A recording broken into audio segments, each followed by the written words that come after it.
Hello students, welcome to GR maths academy once again. आज हम बात करेंगे थोड़े से करंट अफेयर की, थोड़े से इंफॉर्मेशन की। इंफॉर्मेशन इज द सेंस कि आज जो हमारे पास एक बहुत बड़ा केस चल रहा है, हर जगह ट्रेंडिंग में चल रहा है। और केस है ही ऐसा, ट्रेंडिंग में इसलिए चल रहा है क्योंकि ये बात कुछ वो वाली नहीं है, छुपने वाली छुपाने वाली बात नहीं है। ये लोगों को अवेयर करने वाली बात है कि आप बहुत अवेयर रहिए, क्योंकि एक ऑपरेशन चल रहा है अभी, ऑपरेशन हनीमून। अभी ऑपरेशन हनीमून पे एक बात निकल के आई है कि किसके लिए हनी और किसके लिए मून। किसके लिए हनी और किसके लिए मून कहने का साफ सीधा मतलब है कि ये हनीमून जो है ना, ये अब जो जाएगा ना, अब आज जो भी ट्रेंडिंग में चल रहा है, आज के बाद जो डिसीजन लेगा ना हनीमून का, तो बहुत कुछ सोच समझ के लेगा। क्योंकि ये हनीमून का बहुत बड़ा एक केस सामने आया है कि हनीमून पे ले जाके एक लड़की क्या करती है, अपने पति को ही गायब कर देती है। गायब in the sense murder case. आप लोगों को सामने कुछ छुपा हुआ नहीं है, बहुत सारी इन्फॉर्मेशन हर न्यूज चैनल पे, हर यूट्यूब चैनल पे भी आपको मिल जाएगा, तो आप वहां से भी देख सकते हैं। तो ये हनीमून देखो, एक टाइम पे क्या था ना, एक टाइम पे ये हुआ करता था कि जब भी किसी पेरेंट्स को ये लगता था कि उसका बच्चा ना बिगड़ गया, उसकी जिम्मेदारी नहीं है, उसके ऊपर ना चीजों वो लापरवाही करता है, जिम्मेदारी नहीं है उसके ऊपर, तो क्या कहा जाता था पेरेंट्स द्वारा? पेरेंट्स क्या करते थे कि चलो इसकी शादी कर दो।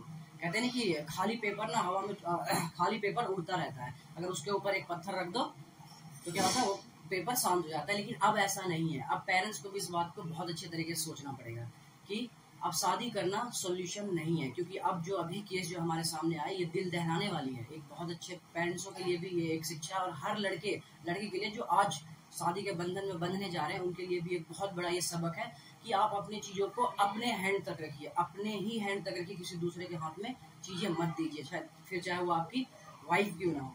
ठीक है, तो हनीमून पे ये क्या है केस, मैं आपको छोटा सा ब्रीफ कर देता हूँ। वैसे तो बहुत सारे नॉलेज आपको यूट्यूब चैनल से मिल जाएंगे, न्यूज चैनल से भी मिल जाएंगे। मैं आपको छोटा सा एक ब्रीफ करता हूँ कि हुआ क्या है कि एक अभी इंदौर में एक शादी हुई थी, जिस लड़के का नाम था राजा रघुवंशी और लड़की का नाम था सोनम।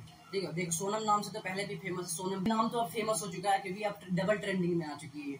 ठीक, अब उसके बाद क्या हुआ, 11 मई को उनकी शादी हुई। 11 मई को शादी होने के बाद 20 मई को उसकी वाइफ ने क्या करा, एक टिकट बुक कर लिया हनीमून के लिए, उनसे बिना बोले। उन्होंने कहा कि मैंने टिकट बुक कर लिया, हमें हनीमून के लिए जाना। कहाँ जाना? तो जाना शिलोंग मतलब मेघालय जाना है। ठीक है, मेघालय की राजधानी शिलोंग है, आप लोगों को ये बात पता होनी चाहिए।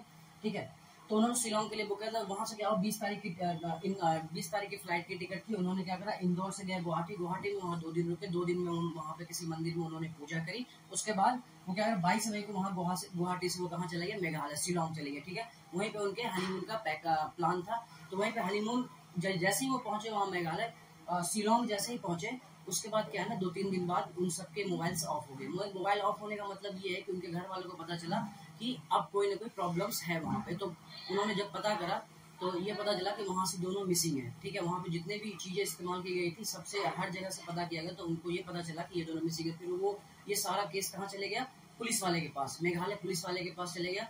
अब वहाँ पे जब पुलिस वाले के पास चले, पुलिस वालों ने उसको आइडेंटिफाई किया कि दोनों सही मायने में मिसिंग है। बट आफ्टर सम डेज, कुछ दिन बाद ये पता चल गया कि एक लाश मिली थी, और वो लाश उस लड़के की थी। किसकी थी? राजा रघुवंशी की। ठीक है, और इससे भी सबसे बड़ी बात, शॉकिंग न्यूज ये थी कि उस लड़के की हत्या करने वाला कोई और नहीं, उसकी वाइफ, जो अभी शादी हुई थी, जिसके लिए पूरा भरोसे के साथ जो लड़का पूरी जिंदगी बिताने के लिए सपना देख रहा होगा, उसी ने उसकी हत्या करके और वहाँ के किसी लोगों के साथ वहाँ पे निकल गई। ठीक है, तो ये कोई एक्सीडेंटली हत्या नहीं थी, वहाँ पे कोई ऐसा झगड़ा लड़ाई नहीं हुआ था, ये प्लान था, ये पहले से प्लानिंग थी, ऐसा पुलिस का कहना है कि प्लान था। बाकी की चीजें आप लोग बहुत बेहतर जानते हो, आप लोग बहुत अच्छे से इसको देखिए। और इससे अवेयरनेस, ये जस्ट फॉर अवेयरनेस, ये अवेयरनेस के लिए हर चीज अपना सोच समझ के कीजिए, कोई दिक्कत नहीं, क्योंकि कब किसके साथ क्या होगा किसी को कुछ पता नहीं है। ठीक है, मिलते हैं हम ऐसे ही नए अवेयरनेस के साथ, तब तक के लिए अपना ख्याल रखिए।